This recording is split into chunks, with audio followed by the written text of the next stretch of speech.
Welcome, my fine fellow YouTube comic book community members. Chris here, late at night. Just enjoyed a good movie together with the family, and trying to be quiet while Logan goes to bed. And wanted to show off to you guys right now the stack of books that I've gotten in the last while. So, a month or so. Things are going good, really happy, and got a con coming up in a couple of weeks, so hopefully be able to show you guys some really cool stuff after that as well too. Issue number 7 of ElfQuest by Wendy Pini, just always a great series, love to see this kind of stuff. The Hellboy BPRD 1952, issue number 4, great art, great story. Here's another really cool, issue number 1 from Dark Horse here, and it's of a character that I really love, particularly Mary Shelley's version for sure, and that is Frankenstein's monster. This is Frankenstein Underground. Up here, Saga, issue number 26, always a great series. I mean, I always have good things to say about Saga. Saga has certainly set, I think, a precedent for me on what to expect, but also what a great indie title really can be with the proper art, proper writing. Spawn Resurrection. Well, that's the back of that one. And supposedly there's another cover too, but I never got that one. I didn't know there was like a black and white different variants, but just picked up these 2 covers. Al Simmons is back, and what's interesting with this one is basically it's a whole conversation, and it's setting up for some of the stuff coming up in 251.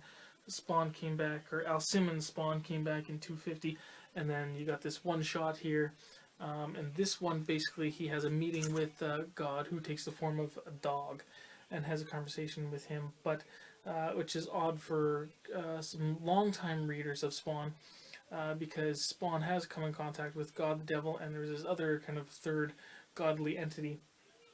And I don't know, from reading this and what I remember from way back then, it's kind of seemingly like, it's like they want the fans to forget about what happened with the other stuff with the God and the Devil quite a while ago, and that this is completely new. So I'm kind of like got some questions on where this is kind of going or whatever, but he's kind of siding now with him, and God has given Spawn this sword, and looks like he's going to be his ally. Some quick ones here. Spider-Man issue number 14. Spider-Verse was pretty cool. I liked it. Issue number 15. Issue number 16. Humberto Ramos back. I like that. 16.1. I like this cover better. Here's Spider-Gwen issue number 1, but based, from all the hype and things like that from the Spider-Verse 2 issue, Edge of Spider-Verse. If this was any indication for that story, it really didn't blow me away, and I was really kind of disappointed. I'm certainly not going to continue with Spider-Gwen. I don't know why there was so much hype for this character. I mean, I was reading the character a bit in the Amazing Spider-Man stories here.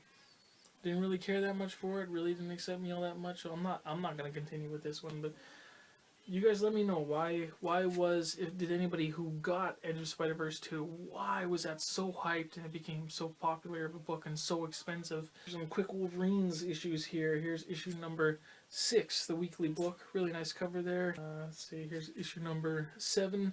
So Fang in these ones is going out for an adventure with each one of the different Wolverines, and it's kind of really getting into depth, behind the character and comparing them to Wolverine.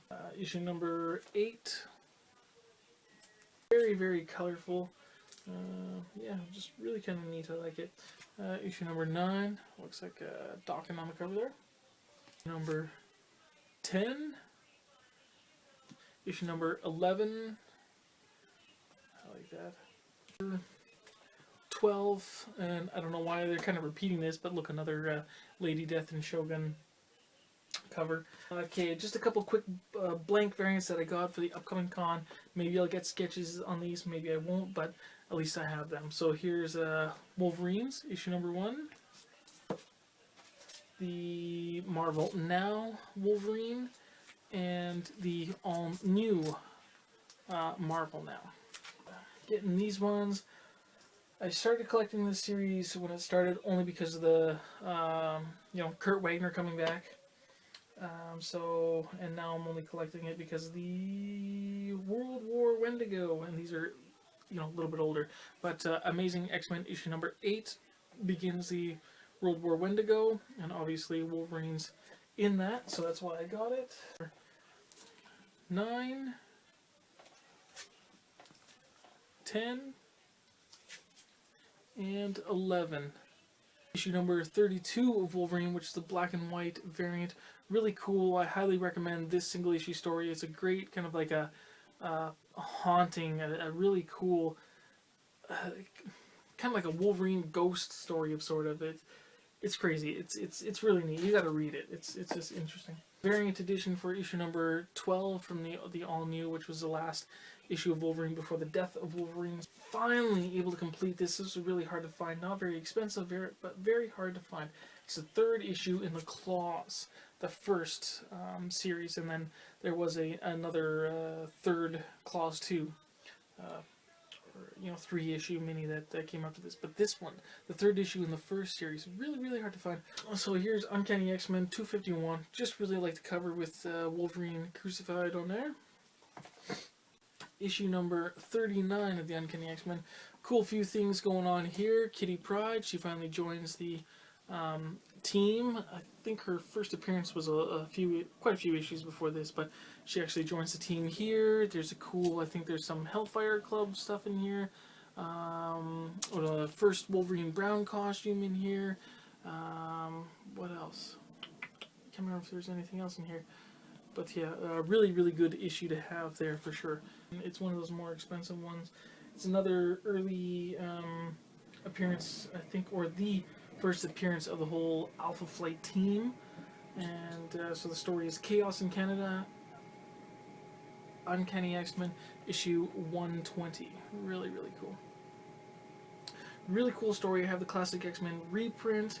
Wanted to get this one. Unfortunately, I did get my money refunded for this one, but I have the issue of Uncanny X-Men 133. First time that Wolverine, it's an early appearance of the Hellfire Club, but the first time he takes them on all on his own, and a really good and highly recommended Wolverine story. Unfortunately, like I say, I did already get my money refunded for this book, and it's supposed to be about a 3.0, but it's certainly a lower grade than that, because this is why. Can you just see the stash? Right. So right there, a panel about 2 by 4 inches cut out, unfortunately, and very quickly I got my money back. So I have a question for you guys. This issue, what should I do with it? To me, it has completely no value. I don't particularly like to destroy comics, but it already is. So what do you think I should recommend with this? Should I take the cover off and just put it on the wall? Should I make some kind of fun art project out of it? You recommend to me, you guys, what would you do to this issue if it was up to you? Issues here of X Factor, of course, wanting to get these early X Factor books only for the Apocalypse stuff, because I just want to kind of really absorb a lot of the early stuff that perhaps will be influencing the upcoming X-Men Apocalypse movie. So I have issue number 12 here of X Factor, which I believe this one has another part where a character is recruited for one of the Horsemen of the Apocalypse. So really like this cover too right here. This is issue number 25, X Factor. Great cover with Apocalypse on it there. First appearance here of a character, Yuriko, in her human form. So Yuriko, who is later becomes Lady Deathstrike. So she first appears here in issue 197 of Daredevil, and continuing the story in issue 198. Really like this cover. I'm fighting on the bridge in the Japanese garden. That story, issue 199, and then she later appears in, was it Alpha Flight 33, I believe it is. And this one's got something special too about it. Pretty high grade, I'd say very, very fine, near mint, but also happens to be right here, Mark Jewelers, as well. Advertisement in it. Very cool. Always when I can find those for a good price, very cheap, I always, snatch those up. So, issue number 49 of Commandy. This is one of the series that I'm hopefully going to be completing when I go to the con in a couple of weeks. Pick up the last few issues. I only got 9 more, and then I'll have this run complete.